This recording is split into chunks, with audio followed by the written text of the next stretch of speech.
So, another installment of Canada. You ready for this one? I am. I like this city not as much as Montreal. Oh, okay. I threw you for a loop, didn't I? You did. Yeah.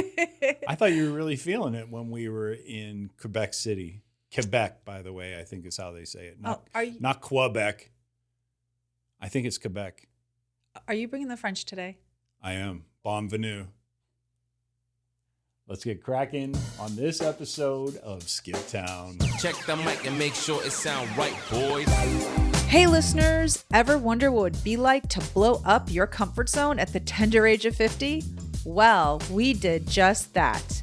When our last kid went off to college, we hit the road in search of a new hometown. Now we bounce from city to city and bring you along for the ride. This is the Skip Town All-Stars podcast.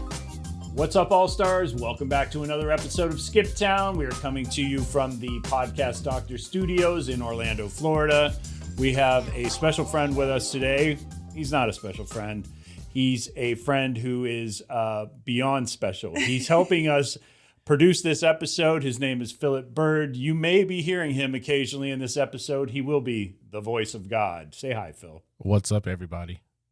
That's it. That's what God sounds like. So we are off on that today. We are talking about Bienvenues. It's not Bienvenue. It's Bienvenues. It's Bienvenue, I found out, as we discovered in the Montreal episode, when you're going to French Canada. A French Canada. That was a good one. That was a good one. We are going to recap today our episode of Tell the Kids. Quebec City. That's right. Stop number 2 on our Canadian vacation with our friend Patrick.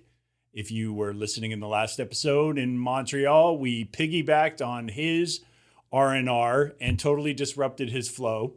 Oh, we did. Because that's what we do. Yeah, we hijacked his vacation. And then we made him pick the lodging.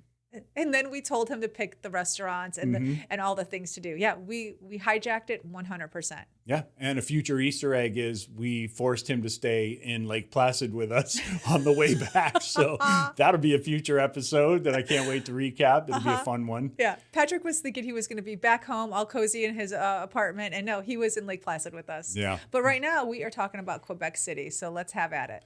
Let's have at it. So for us, I was working in the middle of Patrick's vacation. Even though it was his vacation, I was working.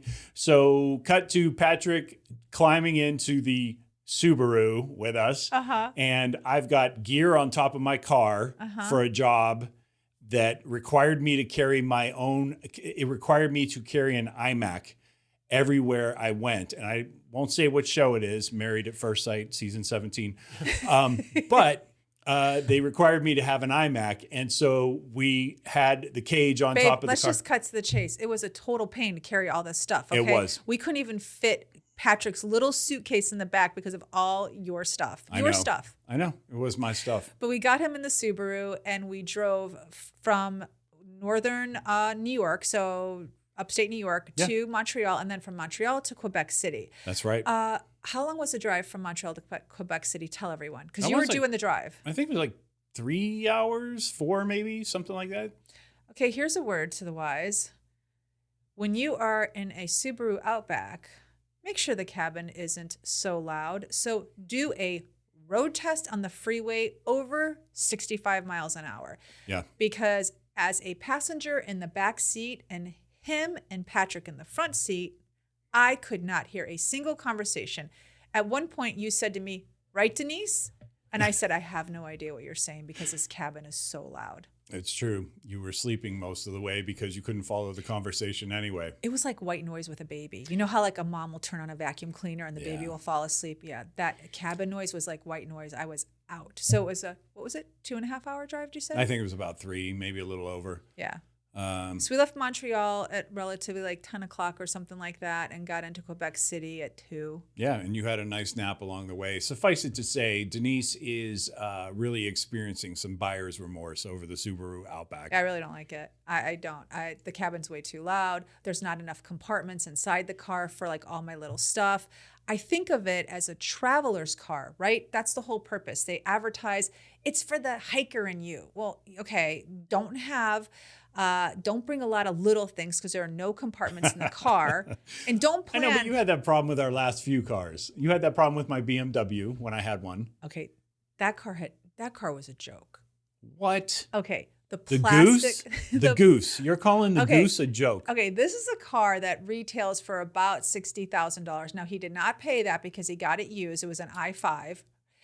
Whatever, not an i5. Sorry. That's my car buying tactic. No, it was like I wait for 3 years until they return it, and then I buy it. So it was not an i5. It was like the 500 series, whatever the heck that is. Yeah, it was a 525. It had a push button. A $60,000 car had a push button for the cup holder that was plastic and cheap plastic.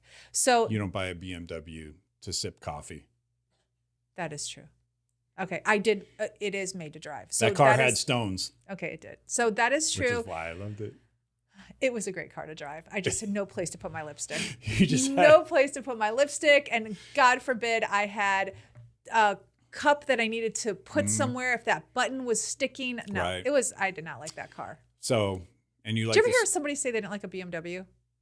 No, I know. not I am really. the first person. I've never heard a BMW owner say, unless they upgraded to, a Rolls or a Mercedes of some sort, but that's it. Yeah, it was a good car to drive, but no amenities. And I feel like the Subaru Outback is the same, and the cabin is very loud. So on 3 hours, white noise, I'm out.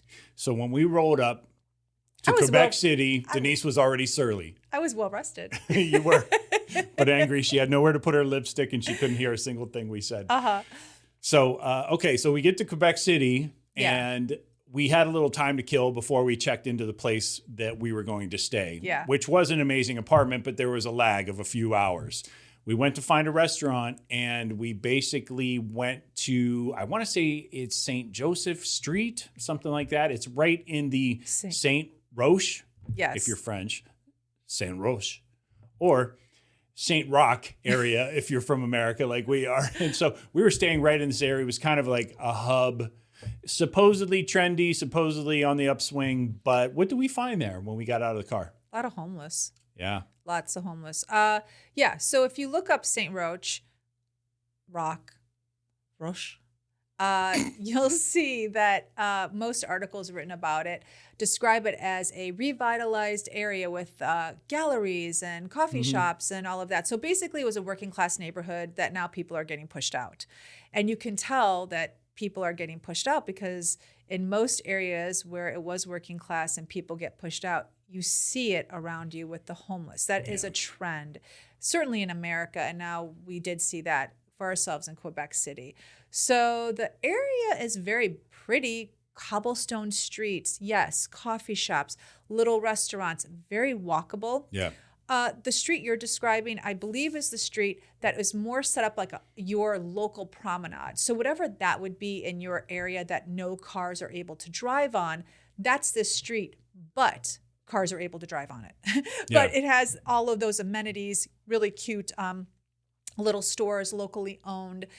No, I didn't see any chain restaurants or clothing stores or anything I think there like were one or two, but nothing to write home about. The area is known for its Catholic church. It's the St. Roch Catholic Church. It's been there for ages. And the whole history of that church is that the neighborhood is built around it. It was always a community center. Okay. For many years, the basement served as a shelter for homeless people, also as a food center for homeless people to come in and get food. But when we were there, it looked like it was closed. Now, I left and I had to Google it because there was graffiti all over the doorways of the church. And it's a beautiful, Gothic Catholic church. And the doors are 3 of them. Gorgeous graffiti all over. And then It looked a little post-apocalyptic. yeah, Mad Max. Yeah. That is a little it. bit. There was graffiti on the stairs, graffiti on the banisters. In fact, if you check out our YouTube and look at one of the shorts, I have a video that says, "Where are we?" with a question mark, or "Can you guess where we are?"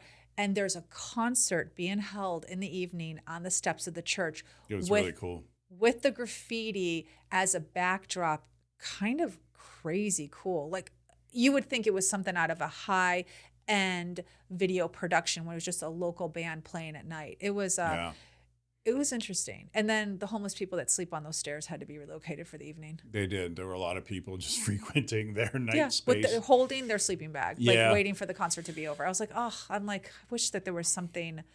I hate to see that. Yeah. I talk about it all the time. Like, Totally. I hate to see that.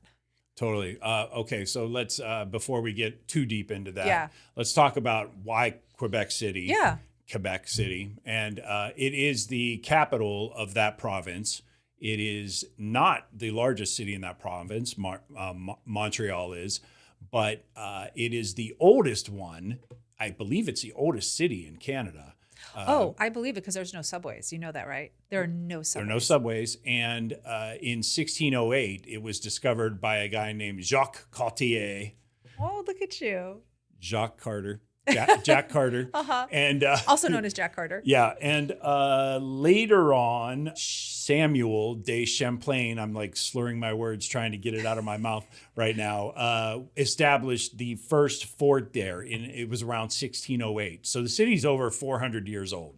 And you know it when you land there. Yeah. Basically, land there figuratively out of your car or, legitimately land in a plane, you can see it all around you. The history of that city. It's everywhere. It is. So where we were staying, we had to actually go up the hill toward the old fortress, which is basically the Upper City or the old city.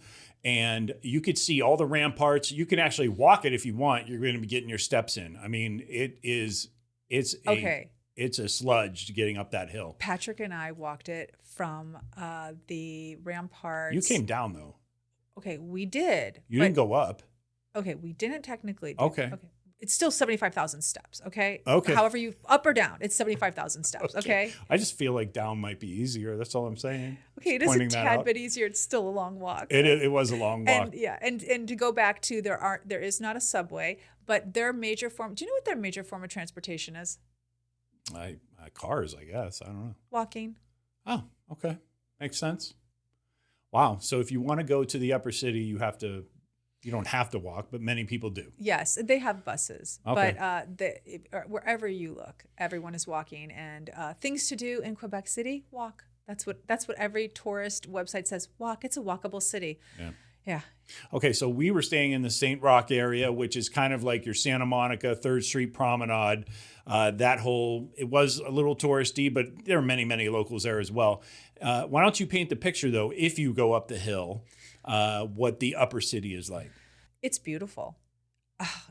It's something out. I say this when I really come across a beautiful city. Yeah. Something out of a magazine. It's something out of a storybook. You feel like you are swept away to a European town. Yeah. There's no other way to really describe it. It feels very much like rural France, naturally. Yeah. I mean, it's French-Canadian all the way. It does, yes, it really does. Some of the towns that we visited in France when we were there way back when, Tours, places like that. Now, Montreal felt like Paris, very metropolitan. Quebec City did not feel that way. No. Quebec City felt like more homey. That's really the only way I could describe it. It was more of a hamlet. The shops were older. Yes. The buildings in the Upper City are way older. Yes. So the Citadel is up there, which is the actual fortress. Once you walk up all the ramparts and get to that part of the city, the Citadel was modernized like in the 1800s or something like that. And I guess that's the current state of it now. So that whole region, though, that whole area is, it's like a little French village in the mountains somewhere. That's what it feels like. Yeah. Very, very much so. We didn't do a tour in Quebec City. No. Normally when we go to cities, if you're following us and you're subscribing and you're hitting that follow button on Spotify. Which we hope you're doing. Which you should be doing by now. Yes. You'll know that we generally will get a tour guide in most of the cities we go to because we want to know the history of that city. Yeah. Quebec City, we did not do that. Our stay was not as long as I had hoped it would be, just because we spent more time in Montreal. So we just hit it hard ourselves. But nonetheless, if you're going to go to Quebec City, I would suggest a tour. There's so much history there, and you and I definitely could have benefited from doing one. Sure. But what we did instead was we just ate and drank. Yeah, That's what pretty we much, did. pretty much. And the first place that we went to was the Fairmont. I have to actually look at my notes because I'm going to butcher it. Yeah. But it is the Fairmont Le Chateau Frontenac. That was a recommendation from Cousin Judy. So you should definitely check out that episode with Cousin Judy, who is our cruise episodes. Yeah. Yeah. She is our trusted travel guru. Mm-hmm. And when I told her we were traveling to Quebec City, she said, you have to go to this hotel. It is one of the oldest hotels in all of Quebec. Yeah. It could very well be the oldest hotel, but it is beautiful. And It is. we had breakfast there one morning. We actually took an Uber there.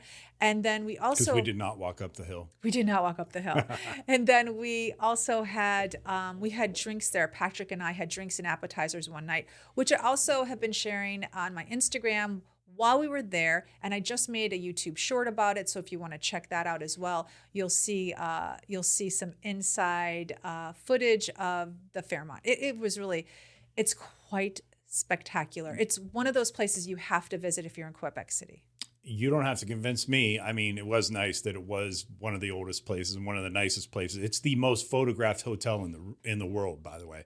Oh, I didn't know that. Did you know that? I Yeah. did not. I believe it. I found that out. But anybody who listened to our Egypt episode knows that I'm brand loyal when it comes to the Fairmont. I'm a huge fan of the Fairmont hotels. Look at you. Oh, Huge are you? fan, yeah. Until we get a sponsor. And then we get a hotel sponsor, then I'll be a huge fan of the Radisson or wherever. I don't know. Do they even have those anymore? Those are discontinued, aren't they? I think you dated yourself. I my think I friend. did. Yeah. I totally Gen X'd that one. Oh my God. Fairmont. Definitely check out the Fairmont if there's one in the town wherever you're going. I did find while I was traveling up through the older part, so old Quebec City is what they call the upper part. I did find the language to be difficult. I thought Montreal was bad. I was so nervous when I was in Quebec City that even though I was told to say hello to every shopkeeper, I was so nervous they were going to start a conversation with me because all I knew was bonjour. Yeah. Yeah, and au revoir. Some of them did, but it That turns was out it. some of them did, but it turns out they were actually English speakers. A lot of people would quickly make the transition. I think a lot of people knew we were American. There was one store I walked into. What For were the you most wearing? part- Okay, what were you wearing? Because that's the only way they know. Who asked that question? Yeah, I because was looking super fly that day. Okay. Why is that even in the thing? okay, nobody uses Superfly anymore. That is so 1991. I walked into a store, and most people, when you walk into the store and you say Bienvenue, like I am prone to do, look at you funny. But I actually said bonjour, and most people would say, oh, bonjour back or what have you, and just let me go about looking about the store. There was one store I walked into, I'll be honest, where I walked in and I said bonjour to the first person, and he begrudgingly said bonjour to me. And it was a men's clothing store. And I realized after looking at 2 or 3 racks, oh, it's a skinny man store. Oh, yeah, you shouldn't. Yeah. You got to go. So I think what he was trying to subtly tell me was This is not for you. the place for you is down the street. DXL or whatever it is down the street. Men's Warehouse XL is down the street for you, bro. So that was the only place where I got sort of a chilly reception. But we've had a couple people that, we bought like $1,000 worth of maple syrup from that one couple. Okay, they did speak English. That They is did. true. But in every store, I was very nervous. In fact, English as a second language was truly such a second language that when I was waiting for my Uber to arrive, there was a woman. Okay. Yeah. So there was a woman who was on her phone. She was trying to, I actually don't know what she was trying to do. Okay. I really don't know. She was trying to get something, whether it was an Uber or a cab, but she didn't have the Uber app. I'm like, well, what are you hailing? So then Right. she said to me, can you help me? So my Uber came and I'm asking him if he could take her after me. And, Uber drivers don't do that. First of all, he knew no English. And if he did know English, he was teaching me a lesson that I should know French. Yeah. And it was a lesson well learned because then he pulled out Google Translate, like, here, you should be doing, Right. He was not happy. Save to me pull, some time. Yeah. Yeah. And so he pulled out Google Translate. We figured it out with Google Translate that he was willing to take me to my location. He would take her to hers. She was so grateful. So we're in the car and we're chatting, and she asks me where I'm from, and I tell her I'm from Nowhere. this- You're from nowhere now. Nowhere. Yeah. Exactly. I'm from nowhere. And so I asked her where she's from, and she tells me Alberta. So we're talking, and Wait, she's from Alberta, she was from Canada? Alberta. Yeah, she was from Alberta. And she just unexpectedly ran into French people in Quebec? Like, I don't understand. Yeah, and she knew no French. She knew no French. Okay, so that's understandable, but she should have expected I'm going to encounter French-speaking people. I have no idea. It's like She's a Canadian. It's her fellow countrymen. maybe she doesn't leave the house much. Guess not. Okay, go on. So we're in the car, and I don't even know how it came up. She said something about, I don't know what she said, but what I blurted out was that our politicians are crazy. That's what I said. Mm-hmm. And then I said, what are you? And she started laughing. She goes, huh, like that, right? And so then I said, what are you, you're visiting? She told me she's from Alberta. And I said, oh, are you here to see family? She goes, no, I'm here for a convention. And I said, oh, what convention? She goes, I'm heading over to the convention center right now. And I said, oh, what convention? And she's like, oh, the Conservatives for Canada. Oh, nice. And I was like, oh, okay. Yeah. So my crazy politician comment went over like a lead balloon. Well, okay, but in fairness to you, the Conservative Party in Canada could not be in the Republican Party in the United States because they're not extreme enough. Are they still moderate? They're so moderate. Okay. Yeah, they're basically like our Democrats. Well, she did respond with, everyone has a different definition of crazy. And then I responded with, well, you haven't lived in the States. Yeah. So then I found out she was with the Conservative Party of Canada. And I was like, oh, I should just stop. I'm like, That's right. No good deed goes unpunished. I got that woman a ride, and I was sitting next to her, and then you called her politicians crazy. I did. Way to I go, did. hon. Yeah. Way to go. Mm-hmm. Yeah. I had a sort of a same experience with an Uber driver. You remember we were sitting having food at the restaurant. The food was taking a little bit, and I quickly realized, oh, gosh, I have this meeting at work. So I had to catch an Uber and leave you and Patrick behind at the restaurant. And when the Uber app pulled up my location, it was like 2 blocks away. And I decided, I'm going to be smart, and I'm going to change the location to where I really am.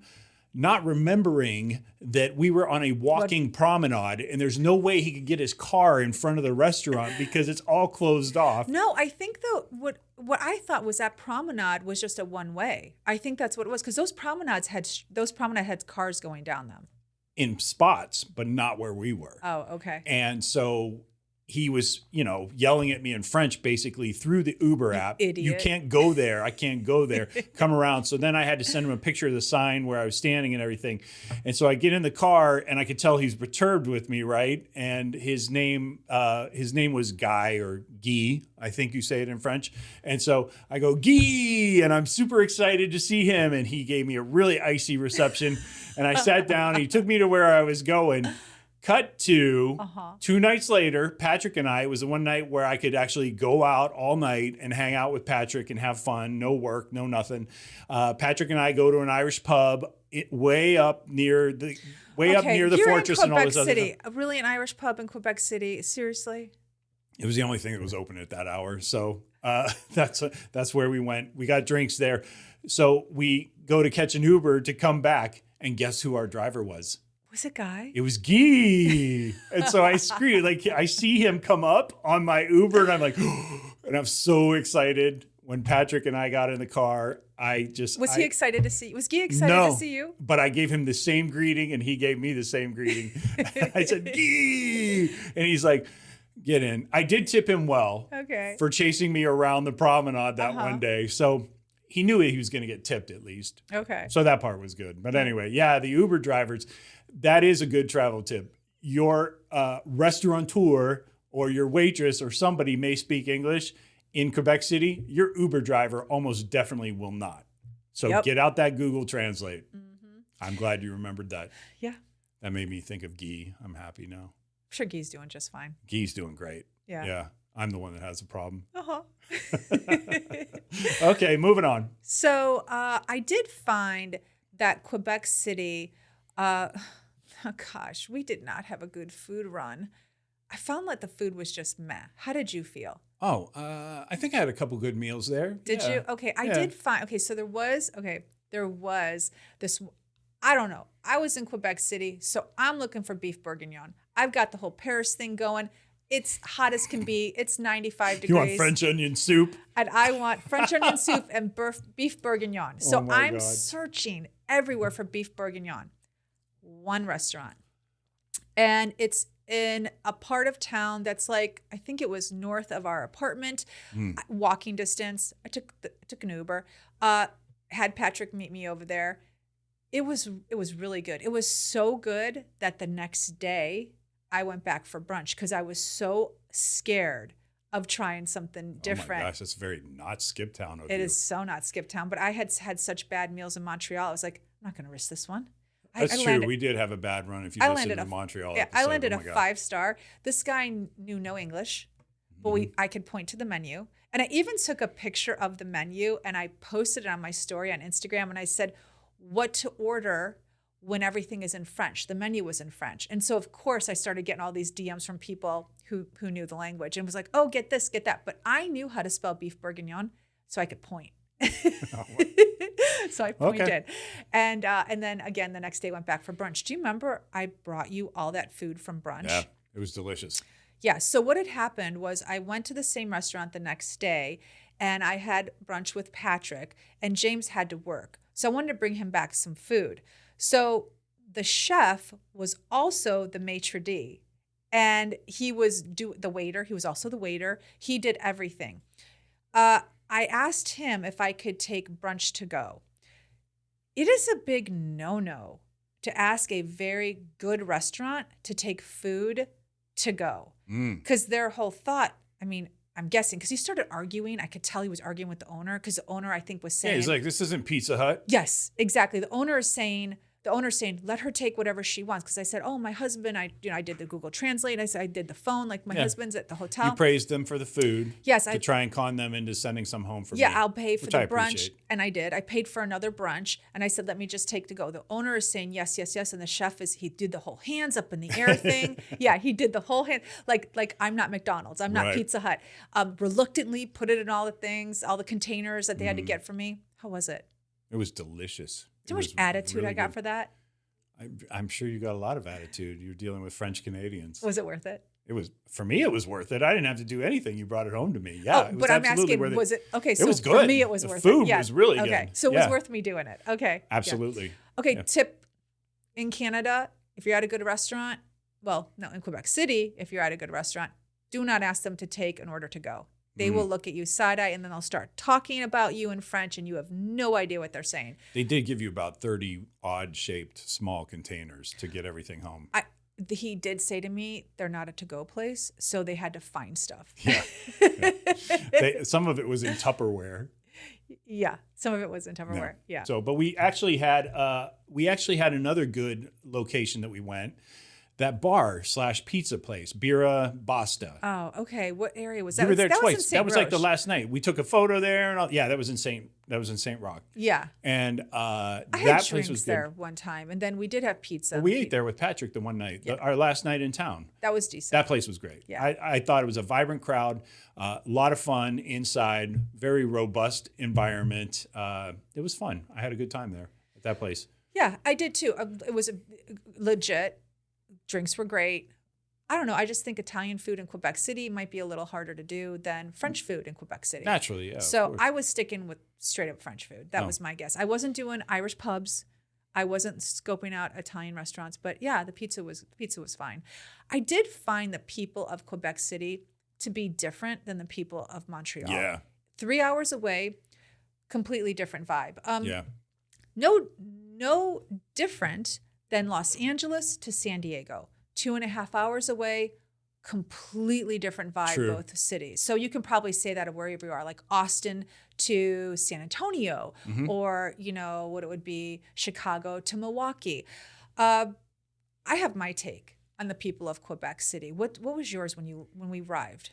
It felt like kind of a tough environment. I was expecting, when we first arrived and we saw as many homeless people walking around as we did, we were legit. We talk about homeless folks once in a while here in this episode because it's a factor on whether or not we're going to move to a city. Does that city have bear or feel some sort of responsibility to take care of their citizens who are, underserved. And so that's a big thing. We want that in a town. And naturally, it's something we noticed right away when we got to Quebec City. We were among a handful of, people, tourists or whatever. And it didn't seem like there were a ton of locals beyond the homeless folks that were there on that main stretch where we were. Mm-hmm. So I could tell right away, this is coming from Ohio and Youngstown specifically, it felt right away like, oh, this is kind of a gritty blue collar environment that's having hard times right now.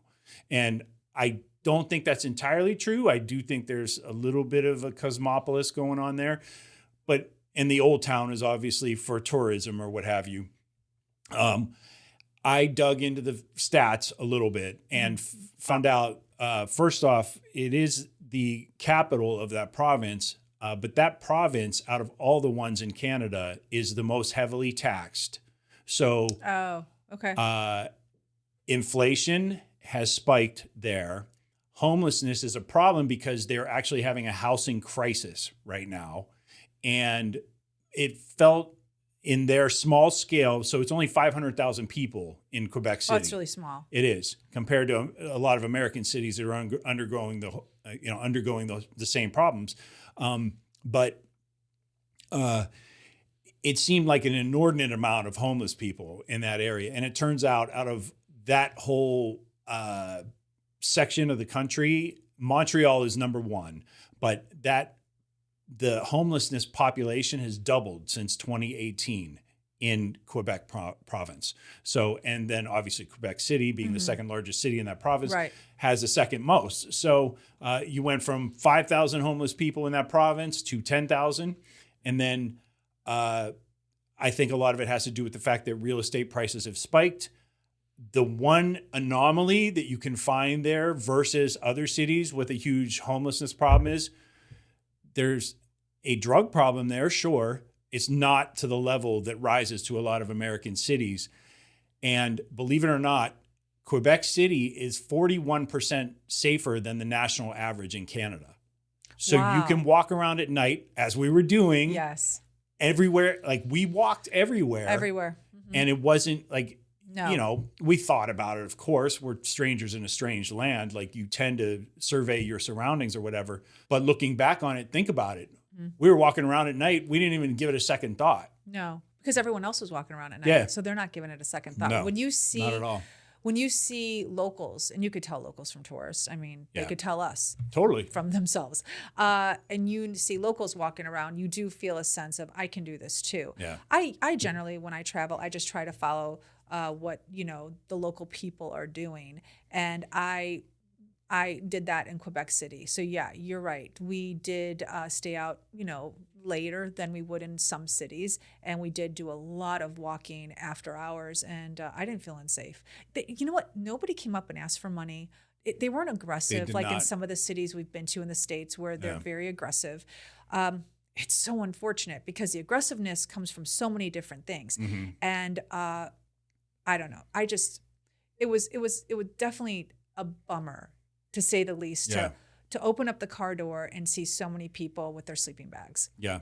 And so, I mean, it is an issue I think that they're trying to address, though, because I did read a little bit about it since we left. Yeah, they're starting to pour more money into the into the funds of the province dedicated just toward that situation. So, it's always a slow turnaround when something. I mean, we're talking a period of 4 years, and governments, especially state or local governments, are so monolithic in the way they move. They're so slow. Oh, look, it took 4 years for it to happen. It's going to take 12 for them to rectify it. But speaking of taxes, okay, I think it's a really great opportunity to talk about socialized medicine and how they take care of their people there and their taxes, because we heard out of the gate going there, their taxes are high, their taxes are high. Yeah.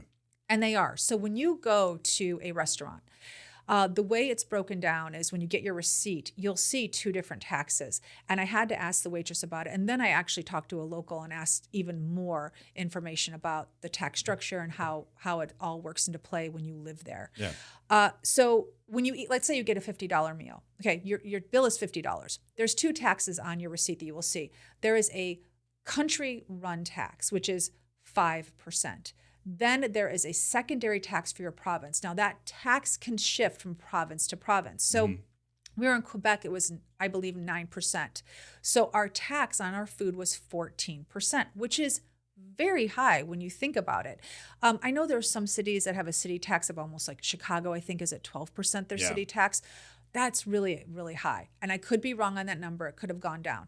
But 14% on top of what you're already paying on every item, whether it's groceries or restaurant or glasses, whatever it is, you know, that adds up quickly. Yeah.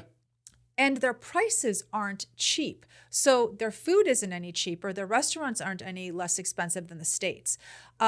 When I say that, I'm comparing it to like moderately priced cities. Okay, New York is very expensive. I'm not talking about that. It was cheaper than in New York. It was a little bit cheaper than in LA. I'm talking about moderately priced cities. It was right in line with that. So I asked somebody about their socialized medicine and how it works. And here's what I was told. Everyone is willing to pay that tax because when the time comes and they need the medicine, they're able to get it. And we're talking prescription drugs as well. But I talked to more than one person about this, and the people I spoke with said the same thing. In order to make the healthcare system in Canada work for yourself, you do have to pay out of pocket for certain things. The woman I spoke to said that she had a condition with her leg, and she wanted to see a specialist, and to see that specialist would have taken 6 weeks. And she said, I just didn't want to wait. Like, I feel like it might be something serious. So I paid out of pocket. It was $150 for the visit to see the doctor, to see a specialist. She said, once I got the diagnosis, I can then determine what I wanted to do. If I needed surgery, then I can schedule the surgery with, you know, the state-run doctors. Yeah. I did ask her, how are the state-run doctors? Because in the States, everybody knows that when you go to a county hospital, it's a county hospital. It's a coin toss. Yes, it is a coin toss. Some county hospitals have the best interns there. They're like, you know, going to USC med school, or Right. in Chicago, they were all like, you know, University of Chicago med students that were at Cook County. But in every state, it's different. No, definitely. So I asked her, how is it going to a state-run hospital? Oh, she gave me the best information. She said it's just like the United States, depending on the hospital you go to. She said everyone knows what hospitals are good with what procedures. She said some hospitals are better with, you know, certain procedures, so you tend to go to that hospital. She said for the system to work well, you just have to pay out of pocket once in a while. She said it's just the nature of the game. You have to pay out of pocket. Because you need to see somebody before 6 weeks. Yes. Right? She did say also, same with prescription drugs. Sometimes you have to pay out of pocket. The state-run program will get you prescription drugs, fraction of the cost, $5. And sometimes it may cost you $100 for a prescription. But if you don't want to wait and have, you know, Right. it could be a couple days maybe, you just pay out of pocket. Then I asked her about education, because it's just like the States. I did think, though, that when you're paying a higher tax, you would get a better education. No, that was so disappointing. So what she told me, it was just like the States. This is a woman born and raised in Canada, but Right. very familiar with our way of life here. Yeah. She said that if you're wealthy, you tend to send your kids to the private schools. And she said, and I asked her how much the private schools were, thinking if you're paying 14% in taxes, Right. the private schools are probably $10,000, $12,000. Nope, 25 to 30 for high school, middle school, and elementary. So that was really disappointing, because I did think, how are young people, because you see young adults everywhere working, hustling. Yeah, totally. At 14% tax, your income, you're not making Right. a six-figure income if you're 23 years old. Like, for instance, I got my hair cut when I Yeah. was there. And the girl that cut my hair was a young girl. She charged $75 for my haircut. I paid the 14% tax, but she's also paying 14% tax on everything. Right. And I just was sitting there thinking, how is this girl doing it? But nobody complains. There's not did you hear anyone complaining No. in conversations, anything when you ask people about living there? And also the same with Montreal. Everyone seemed really happy. So I think it's working, even though we're so used to a different way. Well, I think the bad news is you're paying higher taxes, and yeah, there are longer wait times because you're in a public system. And like you said, maybe you have to pick and choose where you're going and wait a longer period of time to get to the doctor who specializes in whatever your affliction. But I think the better news is that if you get sick, you're not going to lose your house or your business. Agreed. So there's that. And I probably would not complain within a system like that either. And I think a lot of Canadians, unlike, I think, in America, it's all about sort of self-sufficiency or, individual accomplishment, where I think in Canada, they're just all up there, and they've like there's a bigger sense of community and sort of, an emphasis on how public services actually should, work for help the public. Yeah. And I did think about this young girl. I thought, well, you know what? She doesn't have to pay health insurance. She probably doesn't have a car because you can walk everywhere in Quebec City. Yeah. So really, what does she have to worry about? Honestly, just her groceries, her electricity, and her rent. And when we looked at the rents there, the rents were comparable to the States. It wasn't like completely outrageous. Yeah, it was like a one bedroom was like $1,200 or something like that. So I'm all for it. I mean, I've had this argument before. People are like, oh, you're just a socialist. I'm like, no, I just believe in healthcare for everyone and education for everyone. That's what I'm a believer in. Yeah. I would not define you as a socialist by any means. So I just don't want you. I just don't want you to perish because you can't afford a good cancer specialist, and then your kids get kicked out of the house because no one can afford the mortgage. I have a really dumb question. Yeah. What kind of dollars do they take over there? Oh, that's a great question, actually. It was Canadian dollars. We did not, it wasn't euros. We had, anytime I paid in dollars, they would give me Canadian dollars back. Yeah. So you can pay in American dollars there, but they're not going to give it back to you.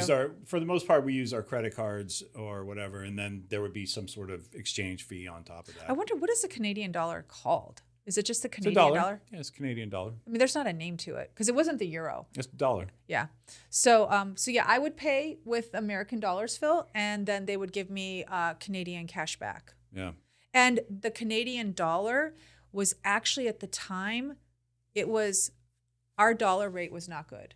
I think it was American dollar was... It was like 1 to 1.4, right? Something like that. So the current Canadian dollar equals 73 cents in U.S. Yeah. So $1 in Canadian is 73 cents in U.S. So converting it then, it was not. Let's not do math, hon. Your high school math department. Come on. Really, you're going to put them on spot. You're going to put them on blast again. We've been over this. So let's do this. Okay. So our dollar did not go very far there. No, well, I mean, we were paying a lot more taxes than we're accustomed to paying on just a simple purchase. But also the conversion rate. I remember being there going, oh, this isn't great. Yeah. So we talked about the syrup a little bit. One point of fact is that Quebec produces 70%. I'm sorry, Canada produces 70% of the world's maple syrup. As it should, because it's the most delicious syrup anywhere. And I've tasted syrup a lot of places. There are people in Vermont that are going to take... Yeah. In America, most of our maple syrup comes from Vermont. But anyway, 70% of the world's syrup comes from Canada. 90% of that syrup comes from the Quebec province. So wow. Yeah, it's a big deal there. I wonder why. I wonder if they have just more maple trees. Yeah, and I'm just, for the sake of the podcast, I know I'm using Quebec and Quebec interchangeably. I've said it one way for 40 years, and now I'm trying to say it the way it's supposed to be said. But in addition to that, Quebec City is credited as being the home of poutine. Yeah, Did you try the poutine while you were there? I feel like I have to lie and say I did, because how could I go there and not do it? But I didn't, because I'm not a gravy. I didn't either. I'm not a gravy on French fries person. I just don't understand it. I am, but the one day where I was all geared up and ready to try it was Labor Day in Montreal, and all the shops, all the restaurants were closed. So I didn't even try it in Quebec City. I was available for breakfasts and dinners every day, and just to me, poutine seemed more like a lunch food. So I never dipped into it either. I don't know. My defense, I asked plenty of people in both Montreal and Quebec City to recommend a poutine place. Yeah. I never got a straight answer. Not a single time did I asked 3 people and I never got a straight answer. One person said the fast food restaurants have the best. Another person asked me, like, what kind of gravy do you like? Because it all depends on the kind of, do you like a sweet gravy? I don't know, salty.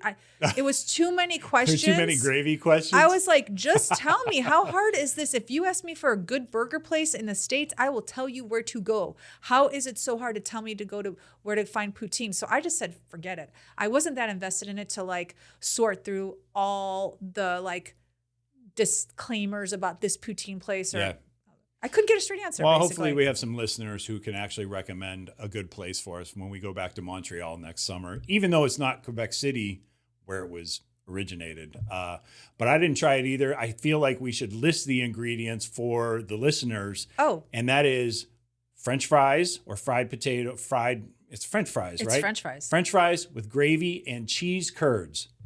And I got to tell you, I love bar food, but for whatever reason, that whole combination didn't really turn me on enough to where I had to go get it while I was there. That's a no for me, dog. Cheese curds, you're out on cheese curds? That sounds so random. It is. Yeah. Everybody swears by it. Canadians swear by it. So anyway. I know, it's kind of like going to Chicago and not having pizza, which was why I was really vacillating while we were starting this podcast as to whether or not I should lie. Yeah. It's so hard for me to lie. So I didn't have it. All right. So do we have anything else to cover about Quebec City? No, I think we're good with Quebec City. Yeah. Would you go back? I would go back for sure. I think we've painted the picture that it's nowhere that we would choose to live. I would much sooner go to Vancouver or Montreal. I'd rather have the city life, I think. It's funny because you go back and forth on whether or not you want to live in a city. I do. Yeah. Quebec City was lovely. I just agree with you that Montreal just seemed, it was like, for me, a little cleaner and a little more cosmopolitan. I like looking at pretty people. I know it sounds so crazy, but just to see what they're wearing and how they like, the hats they have on, for me, Montreal was more of a feast for the eyes. Yeah, more vibrant. Yes, and that's what I really enjoyed. Yeah, it does seem like there are a lot of folks in the Quebec City area that, are getting by or I know, that's struggling a little bit maybe. Maybe that was the vibe in the air that I got while we were there. And that was just one part of Quebec City we were in. Yeah. So that is something that, definitely we have to share, that we were only in this one area for the 3 days. And there are many areas of Quebec City we did not venture into because of time constraints. So I do wonder if we went back, how our thoughts would be when we stayed in a different area. I mean, St. Roch is the new up and coming hip area. And whenever you get a new up and coming, you're going to get a segment of that area that is, on the rise. So what does on the rise mean? That they've maybe had some struggles. Yeah. That said, if you're in Montreal and you have a couple extra days and you can do the drive up to Quebec City, I highly recommend it.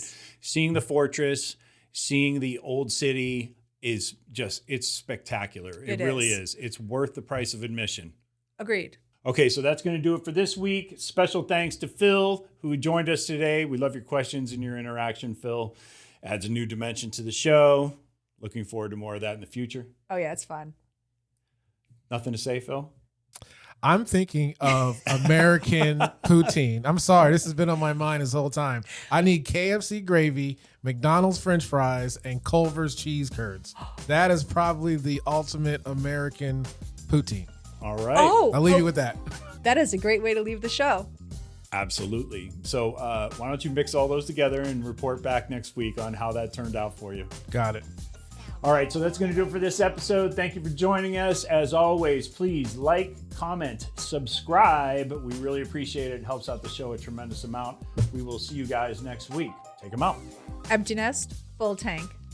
Check the mic and make sure it sound right, boys.